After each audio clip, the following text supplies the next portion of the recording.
My mother was not a nice person.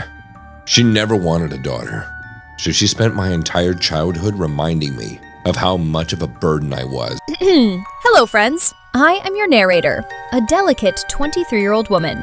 You can tell I am a young lady because my voice sounds like a grizzly bear trying to order a whiskey at a jazz club during a dust storm. It is bold casting. It's like they held auditions for Young Girl, fired everyone, and hired the guy who does the narration for Dodge Ram commercials.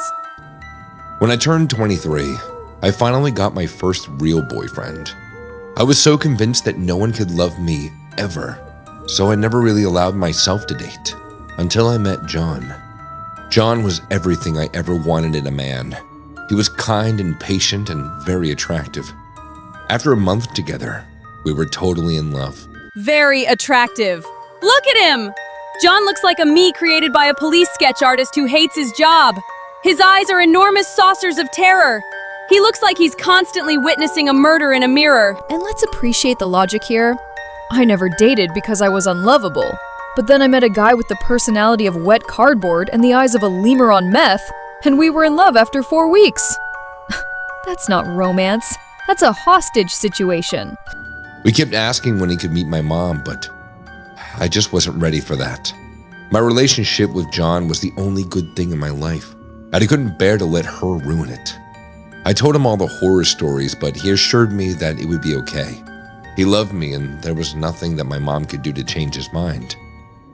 I love how the nameless MC, let's call her Brenda Puttyface, sits on the bed clutching her knees in the universal sign for Flash animation budget ran out. John's assurance is great. Don't worry, babe. Your mom sounds like a cartoon villain, but I have the emotional depth of a puddle. Nothing can separate us except a plot twist written by a literal child. Finally, I gave in. I invited my mom over for dinner, making her promise to behave herself. She said that she would. When she showed up right on time, she greeted me with a hug. She literally never hugged me before. Then she complimented my outfit and introduced herself to John.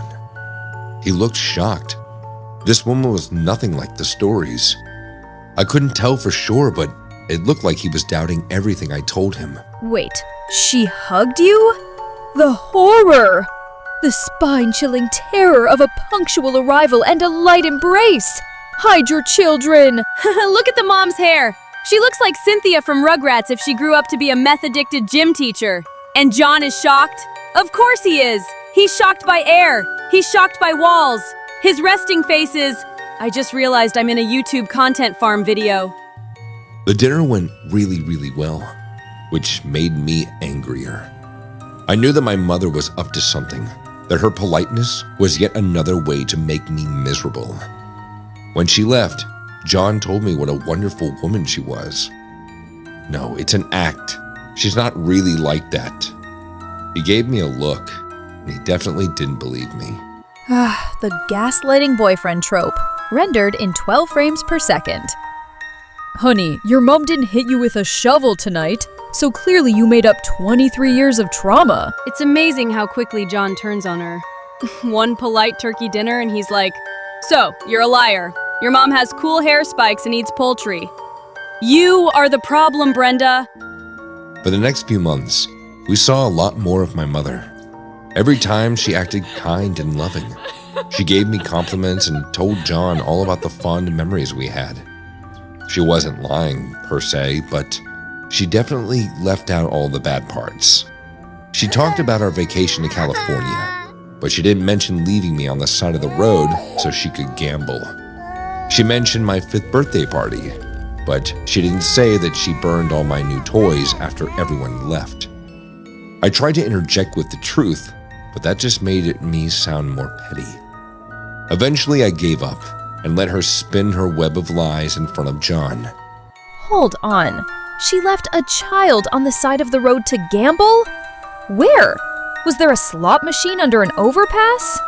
And she burned the toys? Like in a barrel fire like a hobo in a 1930s cartoon? That is the specific detail of a supervillain. Happy birthday, sweetie! Now watch as I ignite this Tickle Me Elmo to appease the dark gods. And John hears the nice version of this and thinks, wow, what a lovely lady.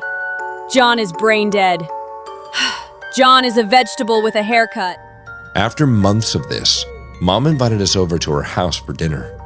I really didn't want to go, but I knew that refusing would disappoint John. When she let us in, I saw how much her house had changed. It used to be a miserable place, but now it was spotless and colorful. She decorated the walls with religious paintings and motivational Bible quotes, even though she never stepped foot inside of a church. We prayed before dinner, which pissed me off, and when she told me how blessed she was to have such a wonderful daughter, I finally had enough. What the hell are you trying to do? Why are you acting like this? The interior design choice is serial killer Christian chic. I love the framed art that just says, "How of you?" That isn't a sentence. That is the animator having a stroke while typing. Another frame says, "Lower your after your repentance." What language is this? Is the house haunted by an illiterate demon? And Brenda Baritone finally snaps. Her outburst is completely valid, but because this is a true horror story written by an alien algorithm, she comes off as the crazy one. Mom clutched her heart, as if my outburst was giving her a heart attack. John held her shoulders to calm her down. As he was holding her, my mom looked right at me with a devious grin. I was too angry to speak. I had to leave the room and calm down. I was gone for 10 minutes. That was it. But when I came back, John still had his arms around my mother. She didn't look upset anymore. I don't know what I did wrong. I feel like I failed her, but it's not your fault. You're doing the best you can. 10 minutes? You left the room for 10 minutes during a dinner party? What were you doing? Rebuilding the engine of a '67 Chevy? And in that 10 minutes, John has fully transitioned to Team Mom. He is comforting her like a lover. Look at his hand placement. He's groping her shoulder like it's a stress ball. I was watching from the hallway, so they didn't know. John was rubbing my mom's arms. My mom was biting her lip. And then she leaned forward and kissed him. I waited for John to push her away, but he didn't. He kissed her back. That was the moment I lost control. Boom! The twist! Ha! The mom seduces the boyfriend with the raw sexual magnetism of a troll doll wearing a burlap sack. And John kisses back. Why? She looks like a dehydrated apple. This man is 23. Is he into gilfs who decorate their walls with gibberish? This makes zero sense. The only explanation is that John is actually 3 raccoons in a human suit and he smells pie on her breath. I didn't realize that it pulled the giant cross off the wall. I walked over, pushed my boyfriend away, and slammed the cross into my mother's head. Stay away from him, you bitch! John wrestled me to the floor and pulled the bloody cross out of my hands. John held me down with one arm while he called an ambulance. Yes, the cross smash! She didn't realize she pulled a 4-foot crucifix off the wall. That's a heavy prop. That requires intent. I love the sound effect. Thwack! She went full Van Helsing on her own mother. And look at John's reaction. He doesn't go, "Oh my God, why did you hit your mom?" He goes into full MMA grapple mode. Shh. Sleep now, Brenda. Sleep now. By the time we got to the hospital, my head was clear, and I realized what I had done. I attacked my own mother. I was going to jail. Even worse, I was going to lose John. The doctors were treating Mom's head injuries while John and I sat in the waiting room. He refused to even look at me. The police were on their way, but they didn't arrive yet. Even worse, I was going to lose John. Honey, John just tongue wrestled your geriatric mother after eating dry turkey. Losing John is a gain. Losing John is winning the lottery. Also, the police were on their way, but they didn't arrive yet. Thank you for explaining linear time, narrator man lady. I tried to think of what to say, but my mind was blank. I felt terrible. Not for the attack, of course, but for letting my mom get to me. My cell phone interrupted the silence. We brought her purse with us. I grabbed it. Aunt Joyce was calling. All my life, she was just as mean as my mom. She didn't have any kids of her own, so she spent a lot of her time helping my mom torment me. John tried to stop me, but I answered the call. I put it on speaker. "Hey, Joyce." I was pretending to be my mother, and I guess it worked, and Joyce fell for it. "How'd it go? Did you seduce him yet?" "What are you talking about?" She laughed like this was some big game. "Your daughter's idiot boyfriend. Please tell me they've broken up already." The Scooby-Doo unmasking. Aunt Joyce calls it the exact perfect narrative second. And apparently, Brenda's voice is so identical to her mother's that she can fool her own sister with 2 words. Wait, if Brenda sounds like a baritone trucker, does the mom also sound like a baritone trucker? Is this a genetic condition?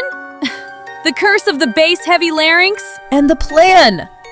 Did you seduce him yet?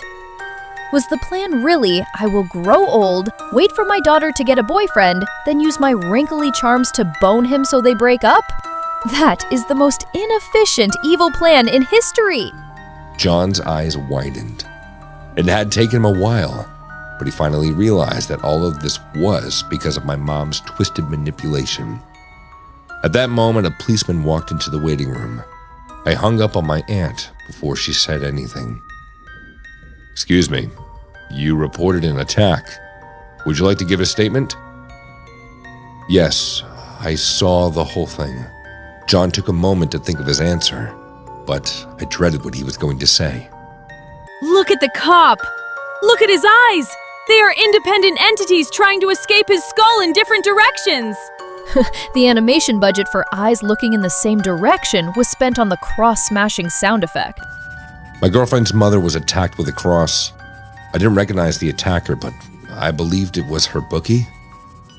The cop took a bunch of notes as John told him the long story about my mom's gambling problem, all based on information I already told him. He lied about the attack, but not about the gambling. The cop seemed satisfied and left us alone. It was her bookie. A bookie? Who collects debts by breaking into a house and hitting someone with their own wall decoration? And the cop is just like, "Yep, sounds legit. The dreaded crucifix bandit strikes again. That's the 3rd one this week. No need to check for fingerprints on the murder weapon covered in blood that the daughter is probably still holding." Good day, citizens. This is the worst police work since the dog in Paw Patrol was allowed to operate a drone. When we were alone, John apologized for not believing me. While Mom was on the operating table, we had a long conversation, both deciding that it was best if we broke up. He cheated and I flipped out. It was a mutual decision. I'm not sure what happened to my mom after that. I blocked her number as I was leaving the hospital, and I think she recovered, sadly. He cheated and I flipped out. You smashed a woman's skull with a giant wooden T. That is a bit more than flipping out, Brenda. That is attempted matricide via carpentry. And the ending? They just part ways? Well, I made out with your mom, and you tried to kill her. Let's call it a draw. This story teaches us an important lesson. If you are an abusive mother, make sure you bolt your heavy religious decor to the studs. And if you are an animator, maybe, just maybe, hire a woman to voice a woman. Good night, everyone.